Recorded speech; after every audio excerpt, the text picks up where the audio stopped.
پاکستان میں ایک عجیب روایت ہے جہاں قدرت آدھی موت مارتی ہے، باقی آدھا کام حکومت اور ادارے پورے کر دیتے ہیں۔ جناب راوی اور ستلج نے فیصلہ کیا ہے کہ عوام کو ایک بار پھر تیرنا سکھائیں، اور عوام کو ہمیشہ کی طرح اپنی تقدیر پر راضی ہے۔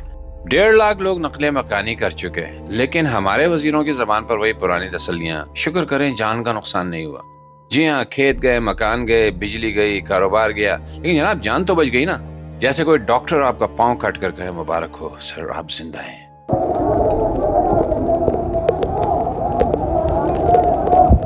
سیالکوٹ نے 405 ملی میٹر بارش کا نیا ورلڈ ریکارڈ بنایا۔ شہر اندھیرے میں ڈوبا رہا، ریلوے ٹریک بہہ گئے، سڑکیں سمندر بن گئیں، اور ہمارے لیڈران وہ آج بھی ہوائی دورہ کر کے واپس ایئر کنڈیشننگ کمرے میں سو رہے ہیں۔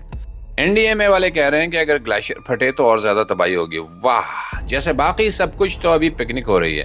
بھائی تمہیں یہ بتانے کے لیے جنرل صاحب کی وردی چاہیے تھی کیا؟ کوئی کسان، کوئی مزدور پہلے ہی کہہ رہا ہے کہ ہم برباد ہو رہے ہیں، اور بھارت سے پانی آیا تو شور دشمن نے حملہ کر دیا۔ لیکن سوال یہ ہے کہ ہم نے پچھلے 75 سال میں کتنے ڈیمز بنائے، ڈرینیج سسٹم کہاں لگایا، یا صرف کشمیری چائے پی کر سوتے رہے؟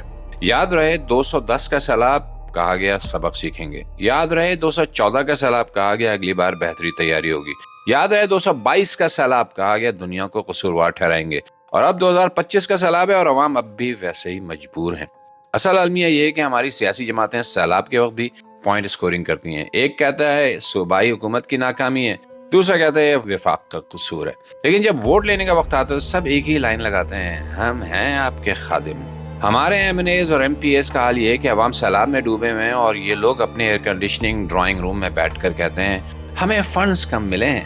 واہ جناب، فنڈز کم تھے یا نیت خراب؟ کیونکہ عوام کے ٹیکس کے پیسوں سے تو سرکاری لینڈ کروزرز اور جلد سے جلوس خوب چل رہے تھے۔ یہ صرف سیلاب نہیں، یہ ہماری اجتماعی نااہلی، بے حسی اور کرپشن کا کھلا ثبوت ہے۔ گاؤں کے گاؤں اجڑ گئے، عورتیں اور بچے درختوں پر چڑھ کر بچاؤ مانگ رہے ہیں، لیکن اسمبلیوں میں سب خاموش ہیں۔ اور اگر قائد اعظم کی روح کو پاکستان کے اوپر جھانکنے کا موقع ملے تو شاید وہ بھی یہ کہیں کہ میں نے یہ ملک اس لیے بنایا تھا کہ عوام ہر سال پانی میں بہہ جائیں اور حکمران ہر سال فوٹو سیشن کرائیں۔